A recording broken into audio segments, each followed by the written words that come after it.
آپ دیکھیں سرکار غوث پاک رضی اللہ تعالیٰ عنہ کی والدہ ماجدہ، اللہ اکبر، یہ بیان کرتے میری آنکھیں بھیگ جاتی ہیں۔ میں نے اس کو کئی مرتبہ بیان کیا، توجہ سے سن لیں۔ ہم غوث پاک کی کرامتیں بہت بیان کرتے ہیں نا، ان کے نیاز فاتحہ 11ویں اسی میں لگ گئے، لیکن دیکھیں ان کی ماں، غوث پاک اپنی ماں کے اکلوتے بیٹے تھے، ماں بیوہ تھی، ان کے شوہر کا انتقال ہو چکا تھا۔ غوث پاک رضی اللہ تعالیٰ عنہ کے والد گرامی بہت جلدی انتقال کر گئے تھے۔ سیدنا غوث پاک عبد القادر جیلانی رضی اللہ تعالیٰ عنہ کی عمر ابھی بچپن کی ہے، تبھی ماں نے اپنے سے دور کر دیا، کہا بیٹا جاؤ بغداد پڑھنے کے لیے۔ جیلان ایران میں آتا ہے آج بھی۔ جیلان سے غوث پاک پیدل چلتے ہوئے بغداد گئے۔ یہاں ہمارے بچوں کو گھر سے مسجد نہیں بھیج رہے لوگ، اور وہ غوث پاک کی ماں تھی، جیلان سے بغداد بھیج دی، صبح سے شام کے لیے نہیں، کئی سالوں کے لیے بھیج دی۔ اکیلی رہ گئی گھر میں، بیوہ عورت، حضرت ام الخیر، ان کی تربت پر لاکھوں سلام۔ غوث پاک کی ماں کے نام سے میں نے ابھی ایک لڑکیوں کا مدرسہ قائم کیا ہے، جامعہ ام الخیر۔ ان کی ذات سے ہم بہت امپریس ہیں، دعا کریں اللہ اس میں بہت برکت عطا کرے۔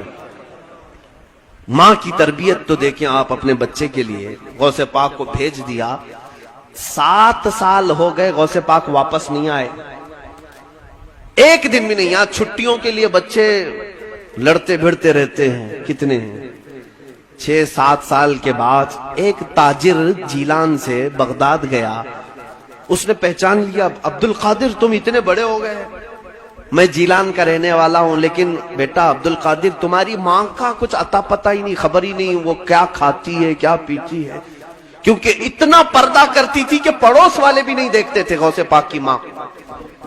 پتہ نہیں بیمار ہے کہ اچھی ہے، صحت مند ہے، کچھ خبر نہیں۔ غوث پاک کو اب ماں کی یاد ستانے لگی، بے قرار ہو گئے کہ ایک بار میں اپنی ماں کو دیکھ کر کیا ہوں۔ پڑھنے کے زمانے کی بات ہے، غوث پاک رضی اللہ تعالیٰ عنہ کہتے ہیں اسی رات کو میں نے سامان سمیٹا اور نکل پڑا جیلان کے لیے۔ کئی دن کا سفر تھا یہ۔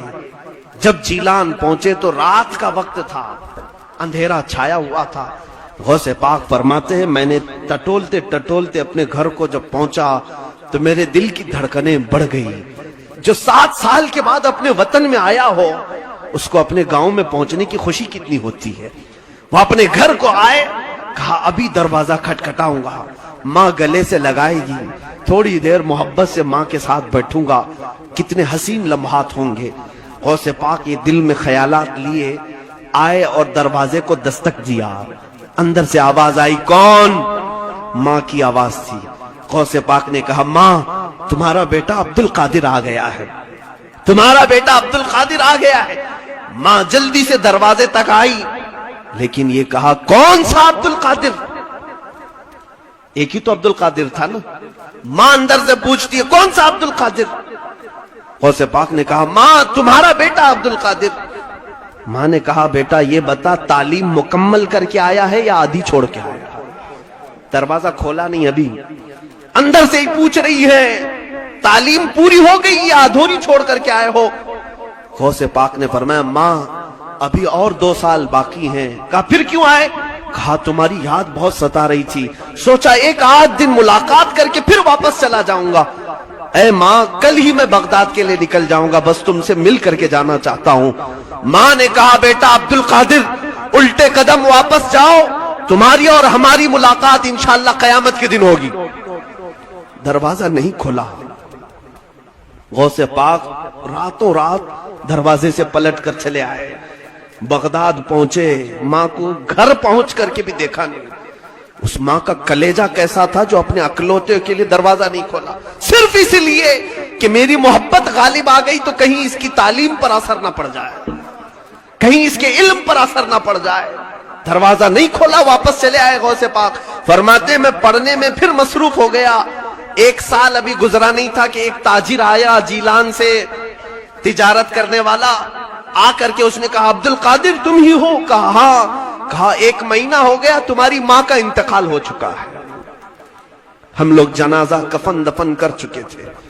غوث پاک رضی اللہ تعالیٰ عنہ روتے رہ گئے۔ ان کی ماں نے جو کہا تھا بیٹا جاؤ تمہاری اور ہماری ملاقات قیامت میں ہوگی، غوث پاک کی ماں نہیں ملاقات کی، آج ہم اپنے بچوں کو یہ سوچتے ہیں ہتھیلی پر رکھ کر کے انہیں ڈاکٹر بنائیں، انجینئر بنائیں، ان کو فلاں بنائیں. ان کو جب تک آپ سٹرگل کرنا نہیں سکھائیں گے یہ کچھ نہیں بن سکتے. آرام طبیعت میں رہنا ان کو سکھا، جو مانگا دلا دیا، گاڑی دلایا، موبائل دلایا، سب چیزیں. پھر آپ چاہتے ہیں کہ ہیرا بن جائے. آپ